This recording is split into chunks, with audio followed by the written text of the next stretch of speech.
Good afternoon, everyone, and welcome to our webinar today.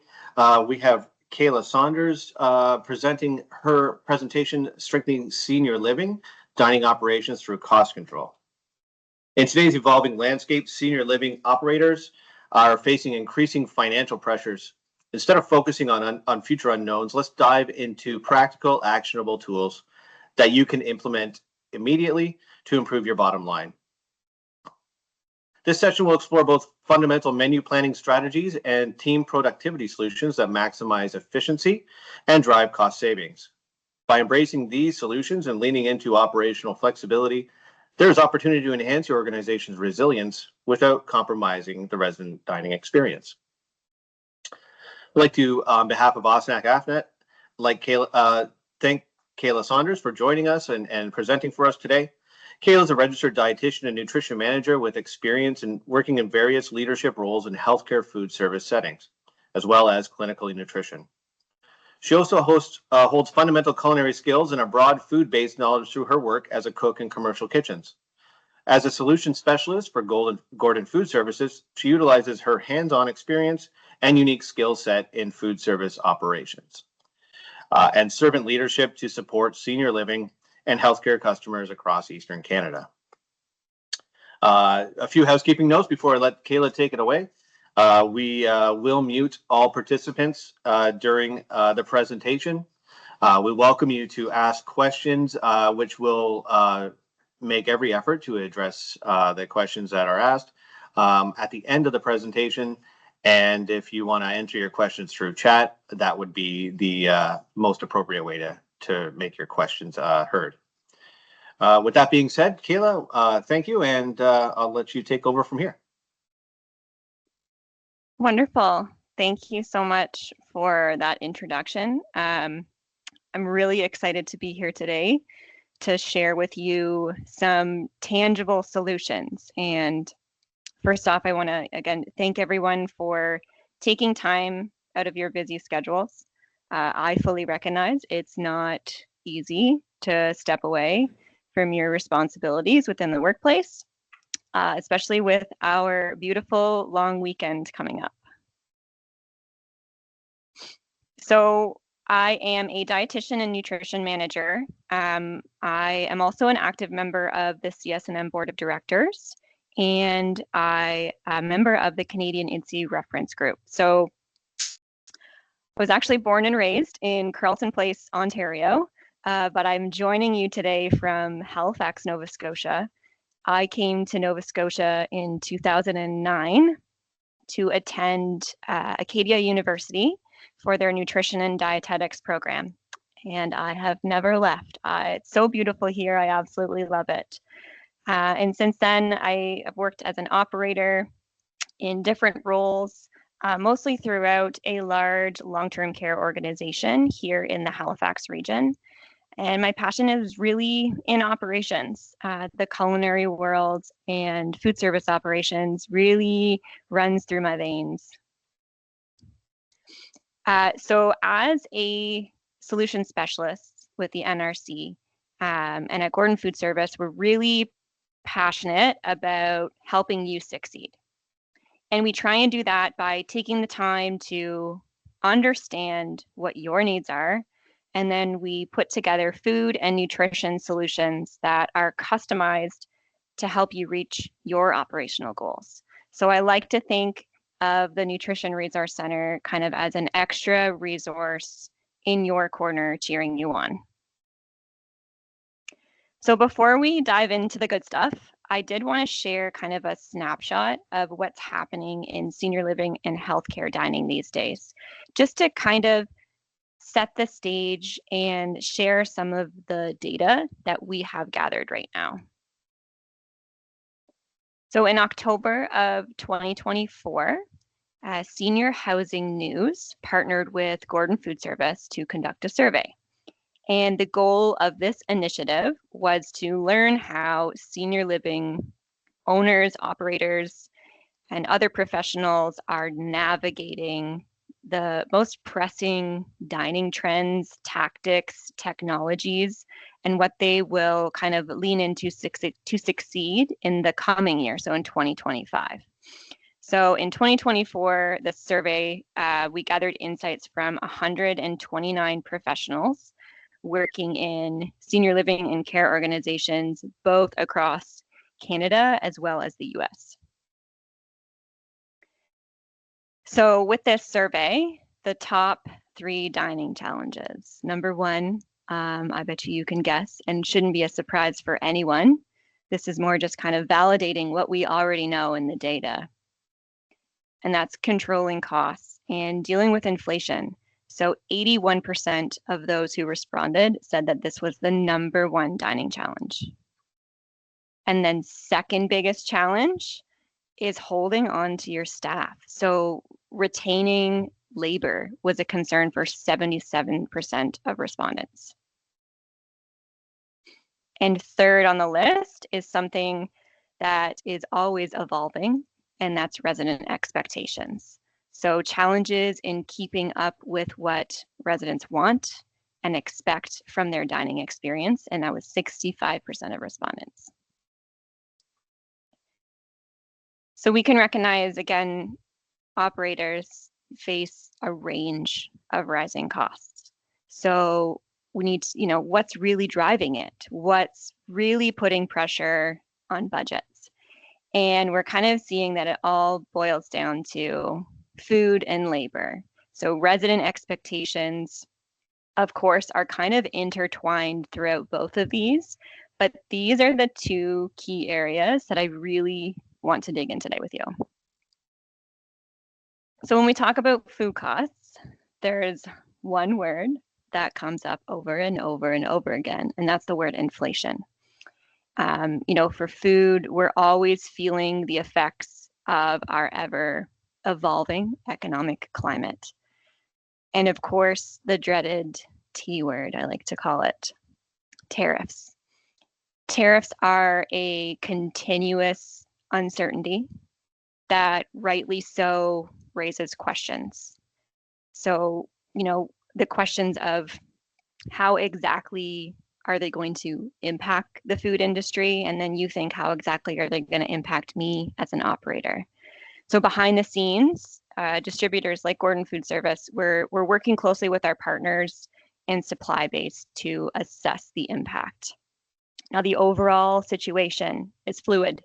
And we're uncertain as to how long the focus on tariffs is actually going to last. It could be quite a few years. So as the situation evolves, we will continue to monitor developments, keep you informed.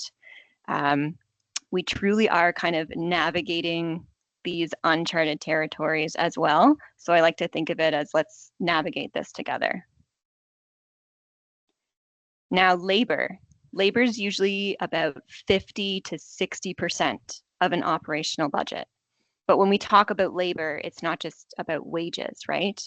The cost of employee turnover is one thing. The hiring and retraining, it really adds up. It adds up fast. It's estimated that replacing an employee can cost a minimum of 1/3 of their salary. Plus, if your processes aren't efficient within your team, that can also impact your bottom line.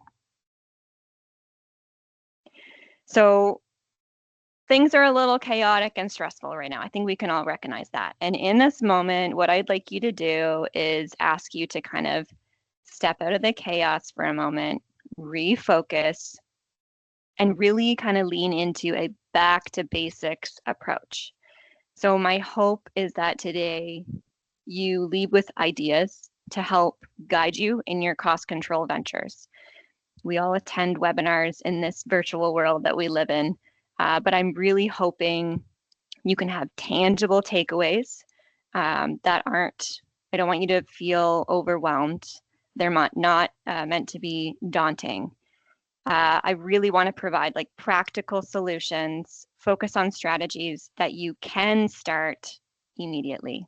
I'm all about action, no complicated theory, just digging into the practical things. So ultimately, my goal is to help you as a senior living healthcare leader and operator to maintain and meet, of course, regulation, budgetary goals, as well as to maintain, or better yet, improve overall resident satisfaction.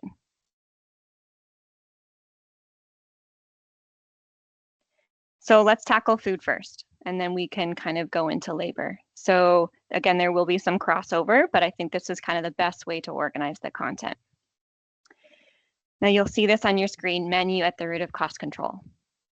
Your menu is the absolute #1 thing that you can control to help in cost management. We really want to try and lean into what we can change right now and refrain from getting caught up in the worry of what we can't change, because it can be a really slippery slope once you get into that loop. Your menu dictates how much it costs to serve food. It also dictates the labor hours necessary, the skill set of your team, as well as the supplies and equipment needed to make all of it happen. So I have here, this is a tool, a visual aid, that I'm hoping can help kind of organize that process of seasonal menu planning.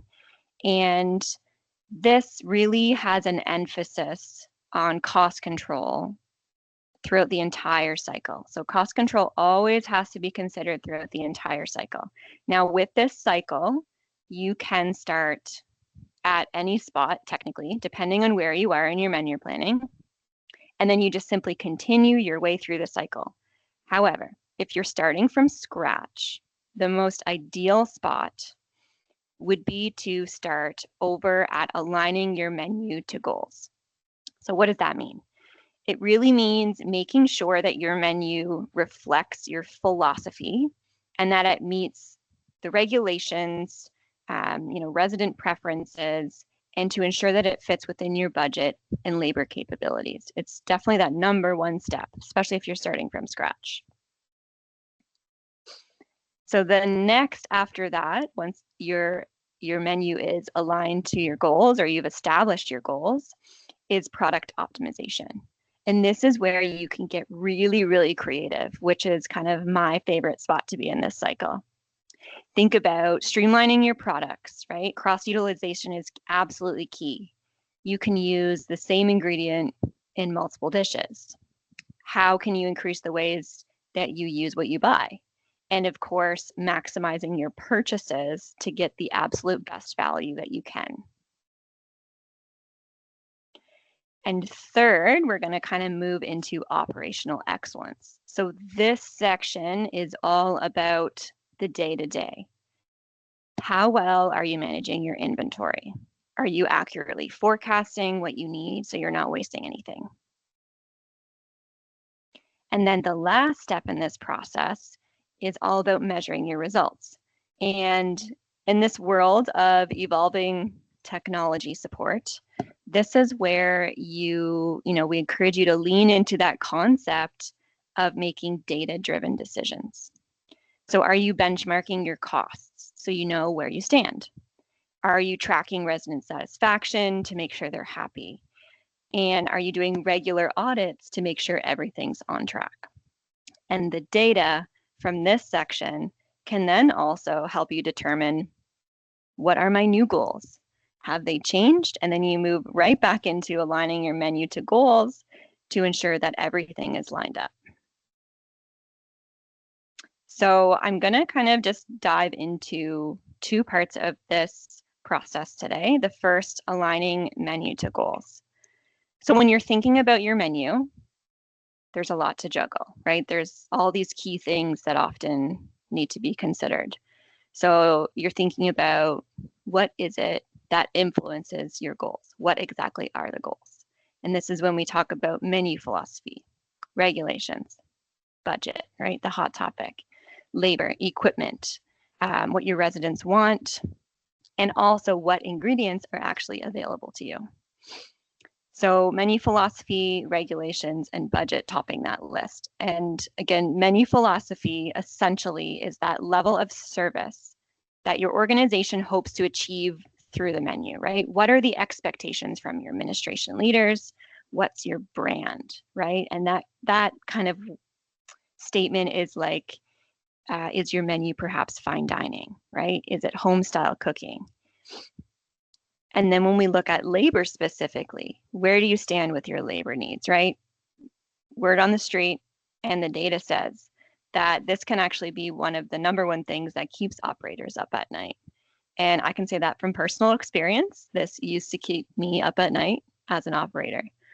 So most likely your labor and the skill set of your team will impact the offerings on your menu. And then lastly, looking at availability, right? We know this has been top of mind for many years.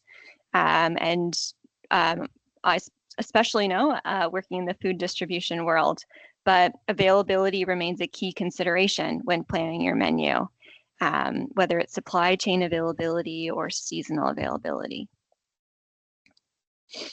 Now I've taken all these circles and kind of put them in this diagram. So these represent like this, what we would consider the generic kind of norm of how an everyday operator might rank the considerations in level of importance, right? Again, this is just kind of generic. And in a perfect world, which I'm not sure we are sitting in right now.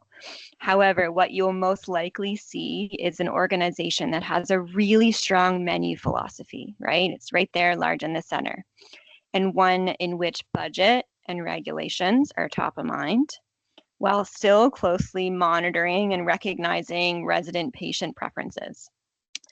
Labor and equipment, right?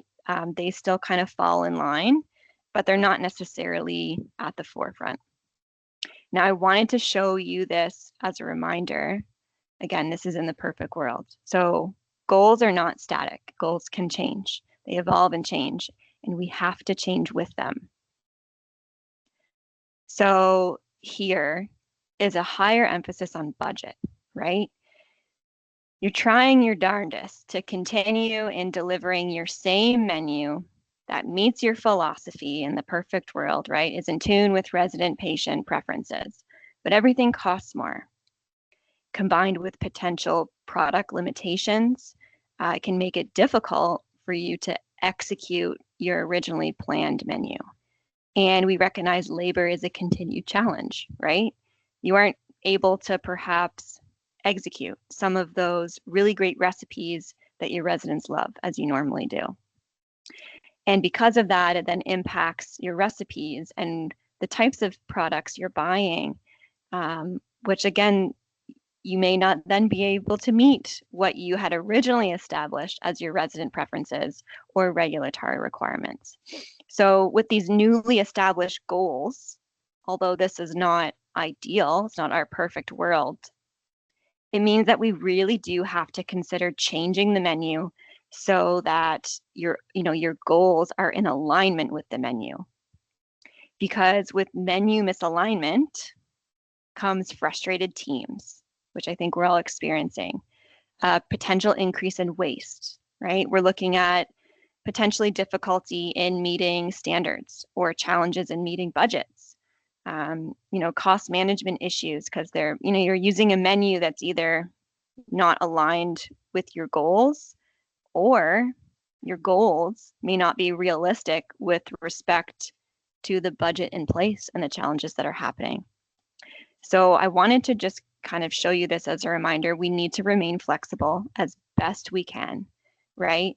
About what's in our control to ensure that we continue to meet regulations and maintain that really positive dining experience for those in our care. So next, we're going to dive into product optimization. And as I said, this is kind of my favorite nook in the menu planning process. Streamlining your order guide. So a more focused menu requires fewer ingredients. When fewer ingredients are used across multiple dishes, there's less chance of excess ingredients going to waste, right? This is what we call making the most of your inventory. So one thing you can do is you can take a bit of a deep dive into your menu and look for duplicate items. Are you buying too many types of cheese, right? There's so many types of cheese. Sliced cheddar, which you're using for a cheese sandwich. sliced Swiss, which we're using for a ham and Swiss sandwich, sliced American ribbon cheese. Maybe you're only using that for grilled cheese. Block cheese, because you're using it for triangles on a salad plate, shredded mozzarella, shredded blend, so many different kinds of cheese. Another big one is bacon, right? We have bacon bits, bacon crumbles. There's pre-cooked slices. We have 16, 18 count for that nice thicker slice of bacon. We have, 18 to 20, which is a little thinner and maybe you use for if you're using it in a sandwich or a wrap. It's something that you need to kind of dive into and think like, are all of these versions really necessary?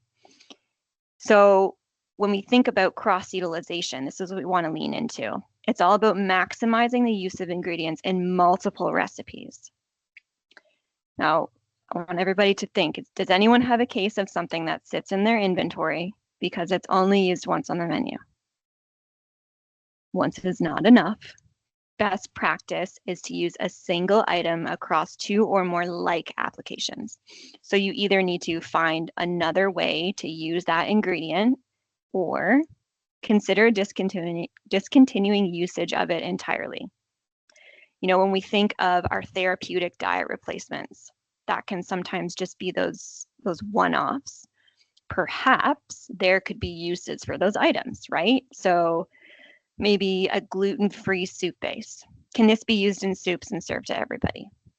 Or a dairy-free butter and milk for mashed potatoes. Can you make all mashed potatoes dairy-free?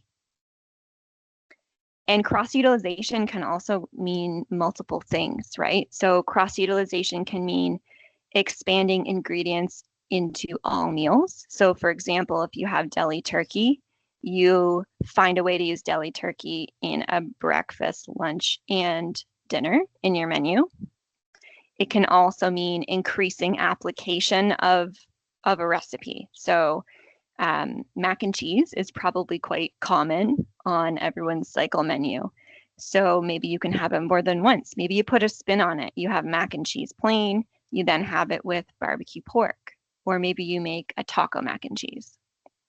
So I want to share with you kind of the first tool that you can take away and you can use right away when we think about tapping into this concept of cross-utilization. So it's best practice for a reason, right? It cuts down on waste and it saves you money. So what I have here is a grid. This is called the cross-utilization food grid. You can take a plain old piece of paper, blank piece of paper and a pen, and you can make your own grid. You can do a grid in Excel, whatever you want to use. This is a concept that it's kind of a tangible takeaway. So what we've done here is on either side, I've just put in on the left-hand side some very simple proteins that are very common in my inventory, right? I have white fish, ground beef, and chicken. And then at the top, I put some staple pantry items. So diced canned tomatoes. I didn't get too specific. I just said a diced frozen vegetable, which could be many things, as well as a shelf-stable Alfredo sauce mix. So using this very simple concept is a way to kind of organize how you can tap into cross-utilization. Because what you can do is you can match them up on that grid. And it kind of forces you to think about how can I use the ingredients that I have? So you'll see here on the screen, we have just 9 examples of recipes that use ingredients already in your inventory. Now, if you take this a step further, you can mix, I like to call it mix and mingle. So at the top, you'll see I've paired up tomatoes and frozen vegetables, and then tomatoes and Alfredo sauce, and frozen vegetables and Alfredo sauce, and done the same pairing. And we have 9 completely different recipes. So between these 6 ingredients here, we have 18 recipes, which is kind of cool. So a really, really great tool to use. It's something that you can do if you have a team meeting. Get your team involved, right? Do this together. have everyone's kind of created juices coming together at the table. It's just one of those things that is so simple, but extremely impactful. Now, why streamline your order guide? When your order guide's more streamlined, you're going to work toward purchasing less items in larger quantities. This can lead to an overall lower per unit cost, especially if you're utilizing a contract item. For example, if you're a member of a GPO or group purchasing organization. Product substitutions are a given in today's evolving climate, and a really well-organized order guide may actually make it easier for you to compare similar products and also identify those more cost-effective alternatives as needed.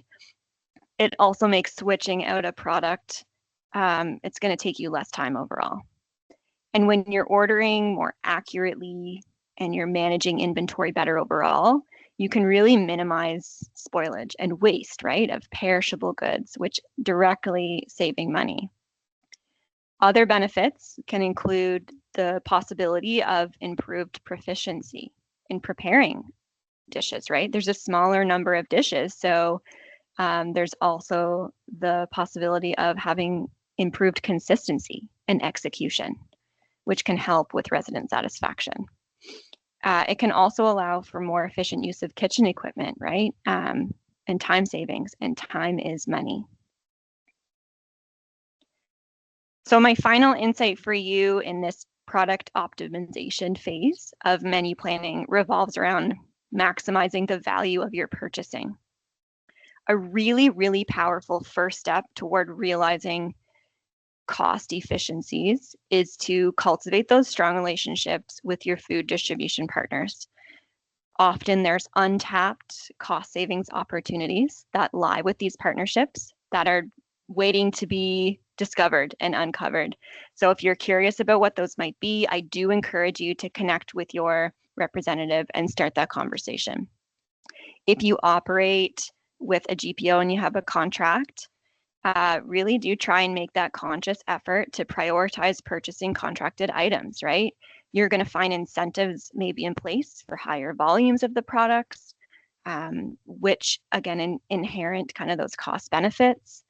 There could be a pre-negotiated lower price, but also the advantage of price stability and that proactive communication regarding any price adjustments. So even products that may be affected by tariffs, again, this evolving situation and fluid situation we're living in, they're still going to follow those normal cost change procedures, which could potentially include advance notice if that's what's set in place. And by including these items in your standard order guide, you're also going to significantly reduce the likelihood of unexpected pricing on your invoices. It's a common issue when the ordering process revolves just on that kind of set list, that order guide. So I also encourage you to explore the potential for reducing delivery frequency. That's another thing. So consider the impact of moving from, say, 3 deliveries a week to 2. So this not only unlocks potential incentives with your distributors, but it also frees up that valuable staff time that was previously dedicated to receiving and storing that extra delivery. That time could then be used for other crucial tasks like implementing FIFO practices, right? Best practice in storage areas. And are you keeping your team in the loop so everyone's on the same page?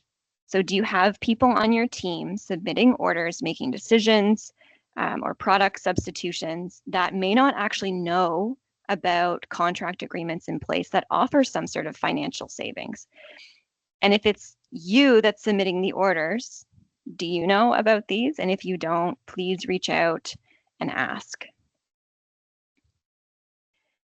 Now, when it comes to managing menu changes, we're talking about leaning into making menu changes to look into this cost savings concept. It's really important to keep those detailed records, right? This protects your community if the Ministry of Long-Term Care questions any sort of deviations from the planned menu. And as a reminder, OSNAC has a really great tool on their website. It's the menu change form template. So you can utilize that as your tool. Also, increasing inventory. Avoid, if you can, even though it can feel kind of like a panic sometimes, avoid drastically increasing your inventory in anticipation of shortages, right? You really kind of want to focus on flexible ordering if you can, and those kind of more just-in-time practices where possible. And establish clear communication channels to make sure that your team knows about the menu changes, right? And for this, another tool to add to your toolbox is something called a daily power huddle.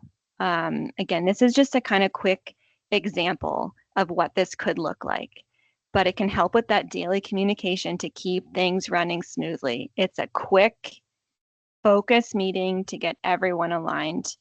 And if you don't already do this, I highly encourage you to just try it out. It's a really simple tool with really big impact, and that documentation is really key. So during this meeting, you can have the opportunity to walk through the day's meals and snacks with your team. You can discuss any new products or changes that are included in the menu that day. You can provide perhaps an overview of if there's any differentiating features that may impact preparation, service. You can talk about changes to portion sizes, perhaps, or what are the expectations with plate presentation? Let's say there's something new on the menu that you had to change. Do they know what it's supposed to look like? This is your opportunity. It's also great because you can identify and you can assign actionable tasks and responsibilities to specific team members. We really want to lean into empowering our team, involving them in the process. It's not just all on you as an operator, especially if you're in a leadership role, right? We're all in this together.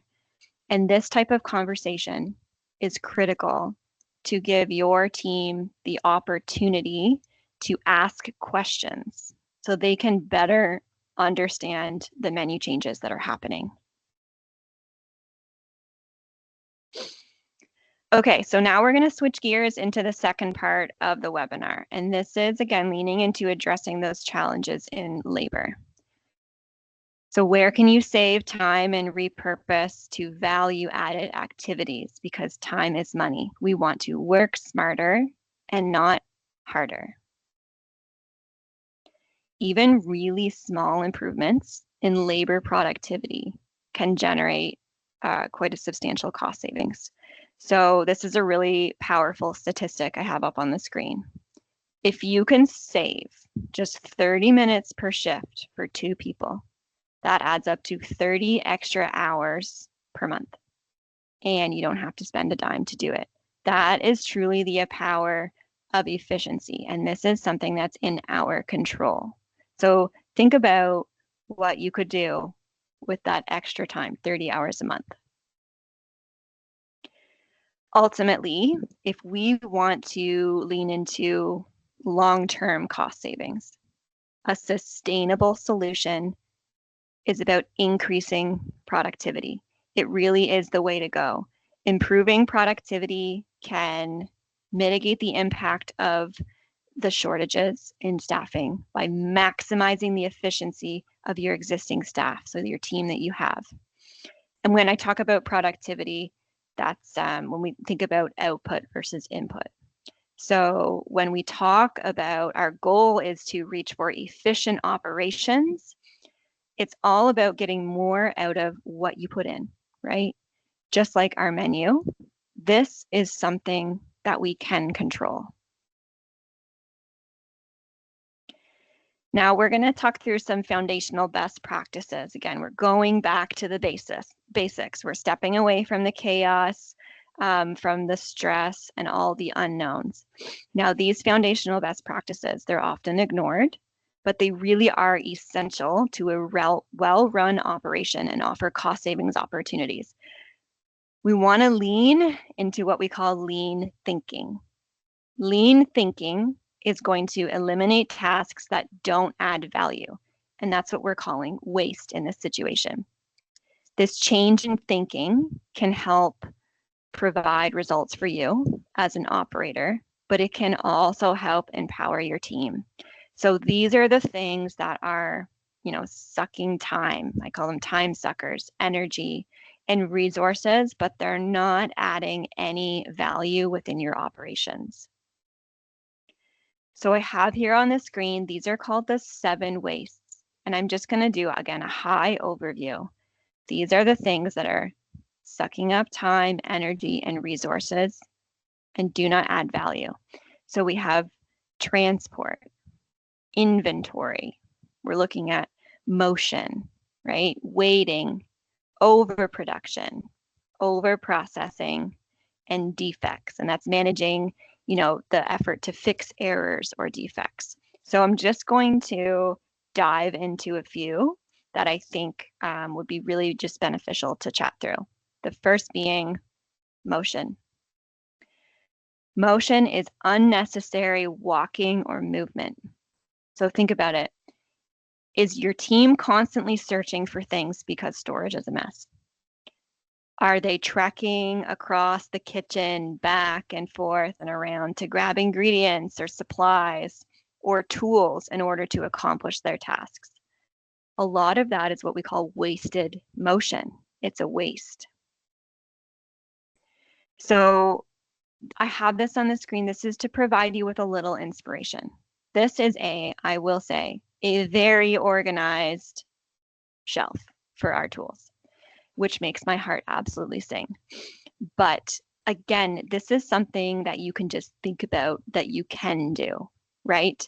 So it's common to see all of our scoops and our tools and supplies in bins. That's just the way our shelving works, right? There is opportunity to shift that and change it up so that there's less time kind of spent looking for those tools. And I have here another example. This is our walk-in refrigerator, right? We have a before and after. The after is absolutely beautiful. This is where you can utilize and lean into using those clear containers so that your team can identify the food, right? Instead of using the white buckets. And reusing white buckets is technically not best practice because it's not technically meant for food reuse or putting through the dishwasher in high temps. Also, you can see on the right, there's carts dedicated to prep, right? Space is limited in a lot of our operations, so we need to try and optimize every single inch we have. And this is where if you lean into gaining back those 30 hours, you can have your team work more on the first in, first out, the FIFO basics, and it would be a lot easier to do if things are a little more organized. Now, this is another tool, again, a concept, right? This is called the spaghetti diagram activity, and this is a really great activity. I actually had learned from my colleague who works out on the West Coast as a solution specialist. Her name's Alex Camp, and she had done this activity, I think, during one of her internships. So really simple, but really impactful. If you want to see where motion waste is happening in your own operations. So it's a visual way to map out as you're observing how your team moves around. And it can be really eye-opening. So what I have here on the screen is an example of in the dining room, right, for service. But you can also do the same concept in the kitchen. Just takes pen and paper. That's all you need. This is a great activity for any nutrition management students that you might have, or if you have people on your team that are just really keen and interested in doing something different and helping out, this is something that you could definitely show to them. Now, remember all those menu considerations we had? We need to be flexible and evolve, right? So consider when we think about over processing, we're doing more than what is needed, right? And some of us are innately always trying to achieve more than what is needed, but are we offering too much? Is it more than what long-term regulations require in terms of choice?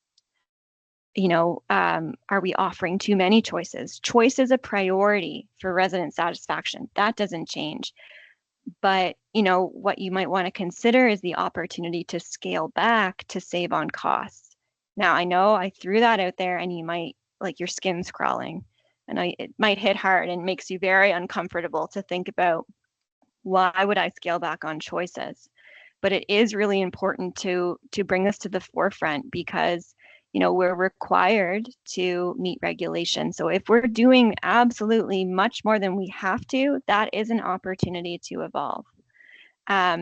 You might think that it would negatively impact the dining experience, but in the end, the extra time saved and leaning into efficiency means that you can then reallocate all those resources to more valuable and impactful tasks that are focused on improving the resident experience. That makes sense. It's kind of that backwards way of thinking. It might make you feel a little uncomfortable, but I encourage you to keep an open mind.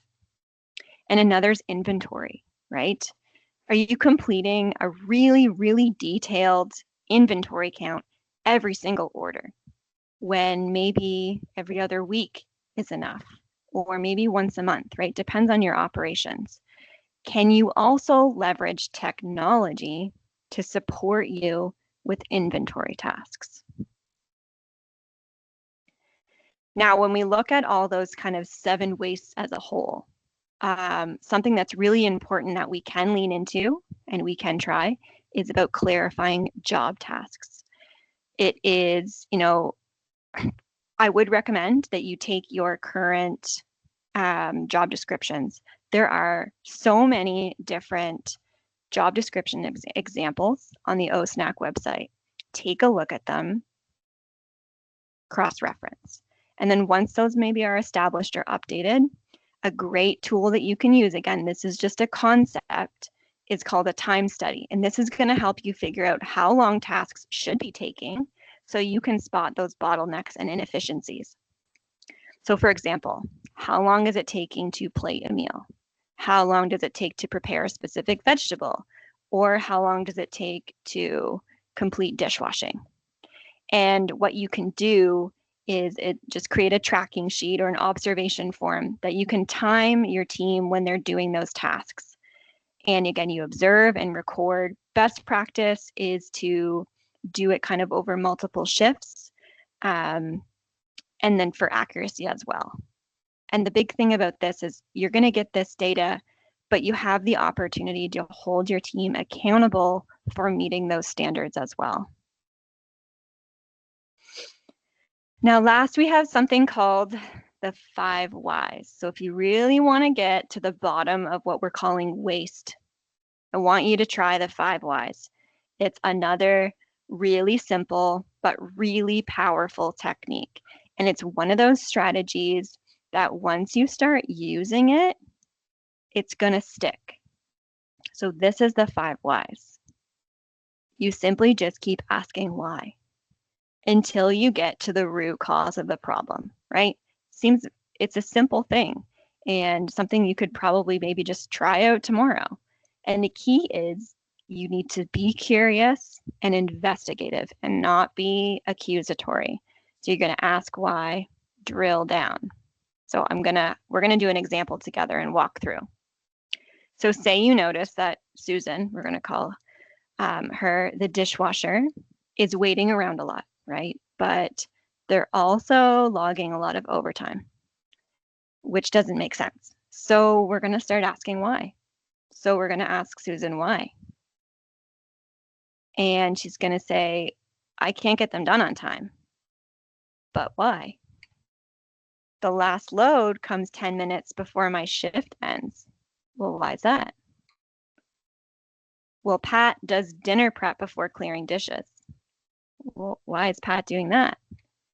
The new dinner menu takes longer to prepare. That's why. Well, why is that? Why number 5? The braised beef needs 4 hours to slow cook. So you've gone through the 5 whys and you kind of drilled down to that root cause.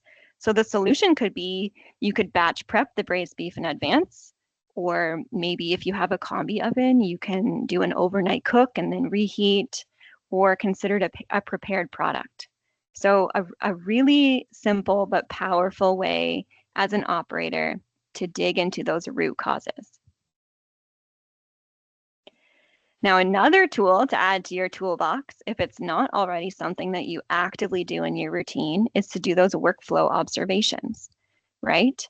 So start by targeting one of your more complex, busiest areas. Now, I know that might seem a little overwhelming, but it's where you're going to get the most value for your time.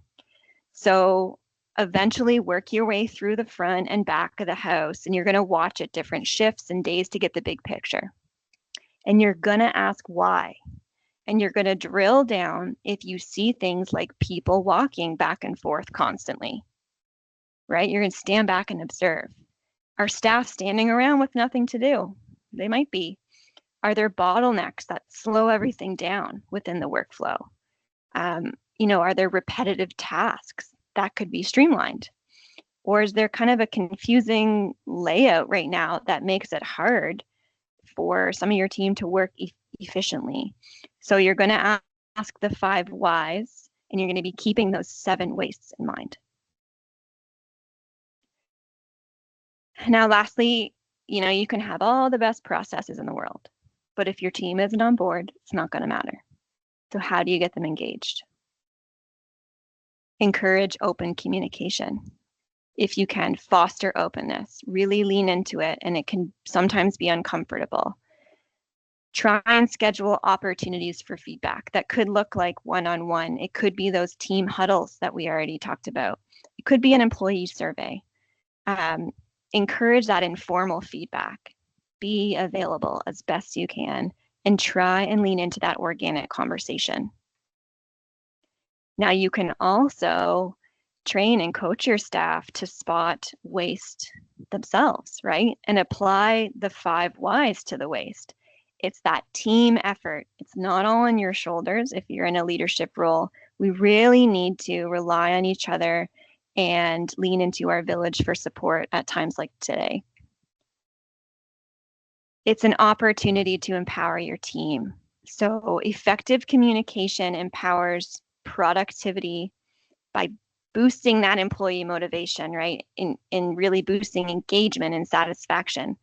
There was a study, I think it was back in 2012, that found that effective communication improves productivity by up to 25% when team members feel connected and aligned. So imagine the impact of this in your own operations, perhaps fewer misunderstandings, less time spent clarifying instructions, and more time really driving toward those operational goals. And connecting with your team and showing appreciation is absolutely critical. I cannot say it enough. Recognition and reward is so important, and recognition doesn't have to cost money. Even a handwritten note can be incredibly impactful. I still keep a handwritten note that one of my managers had given me in the past. It's really special, and it really kind of sticks with you. And also peer recognition. Peer recognition doesn't cost money. You can create some sort of format to have call outs, whether it's you have like a forum or a board to post things. Maybe it's in some sort of recognition communication book that you can have with your team. So there's other ways to do that recognition without having it cost money. So I recognize I just went through a lot today. I just threw it all at you. So I want to wrap up kind of with the most important takeaways. Try and focus on practical cost-saving strategies that you can control, right? There's a lot in our world that we cannot control and so many unknowns. And don't wait to put them into action. These are things that you can start now. Remember, your menu is at the foundation. It is at the root of cost control. We need to remain flexible and we need to be willing to adapt. Change is hard. So I'm not saying it's easy, but change is constant in today's world. And always try and look for ways to boost productivity. It's that really great way for that long-term sustainable cost-saving solution. Now, I want to leave you with this. I hope you found some of this information impactful. Hopefully, I like to say you can take a few of the little knowledge nuggets away and share them with your own internal teams. I want to encourage you to also connect with each other, right? I'm on this webinar in our virtual world. You're all on mute. I can't see you, but you have opportunity to connect with your peers in the industry. You're not alone. I remember vividly as an operator, you feel like you're alone. You're in your own silo, but everyone is experiencing the same thing right now, and the data shows it. And that's why I'm here talking about this today. We recognize that people are reaching out. I'm often trying to connect operators together that have similar questions, or maybe someone has a success story, and share successes, ask questions. If you are somewhere where there's a long-term care community within your neighborhood, or maybe in the town or city over, or someone within your network, reach out, ask questions, share successes. There's also the mentorship program through CSNM, right? It's a really, really great opportunity to ask these questions and to kind of like pick the brains of somebody who's maybe done it for a long time and has some really great knowledge nuggets to share. It's about working together. We want to shape those positive outcomes. We want to empower our teams so that amongst all the chaos and the stress, we can come out even stronger and really more resilient. So if you have any questions about anything we've covered today, after this question period, please do not hesitate to reach out to the Gordon Food Service Nutrition Resource Center team. You can contact us at that email address on the screen, nutritionrc@gfs.com. Thank you all very much for your time and attention. I really appreciate being here, and I'm happy to answer any questions. Hey, Kayla, thank you so much. A very informative webinar and some great tools to help us manage our budget. So thank you once again for your expertise. We will go to the chat box for Q&A. So I'll start at the top. Kayla, you may want to go back to your survey results, because the first question is about what was the total number of respondents in the survey? The total number of respondents, I believe it was, I think I have 129 or 128 operators that were part of that survey. And they captured kind of various different professions within operations. Okay, thank you. Carol just put in the chat just to help tip to help improve or increase efficiency in meal service, and she's shared some tray tables and trays to serve the whole table in one trip as opposed to 2 tables per trip. I love that. That's brilliant. I love that we're sharing, because I see everyone has these great successes. So that's really, really great to hear. And then just follow up on that question regarding the survey. Was it specific to one province, or was it nationwide? So it was across Canada as well as the US. It was really, the goal was to just kind of get a snapshot of the priorities of operators within food and nutrition services. Thank you, Kayla. And can we share the slide deck with the participants? Some moments throughout the presentation, I think the internet connection was a little fuzzy, so the screen was a little bit hard to decipher. Oh, sorry about that. Yeah, for sure. We can share this out, and it's also going to be recorded, right? And Correct. Travis, correct me if I'm wrong, you'll have it posted or available through OSNAC? Yeah, we'll post it on the OSNAC website. Yeah, for sure. So we'll do that, and yeah, happy to share kind of a snapshot of what was shown today. Yeah. Very good. That was the last question. If there's anybody else, we got a few more minutes before the 2 o'clock hour. So if there's anybody else that has questions, please do not hesitate to type them in there.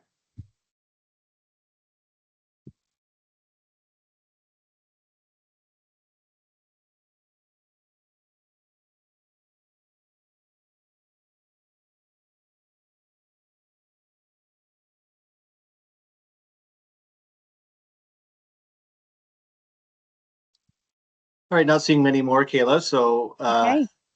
thank you so much once again, and keep your eye out for the video and the slide deck we'll post on the OSNAC website. Definitely. Yeah. Thank you everyone so much, and have a wonderful long weekend.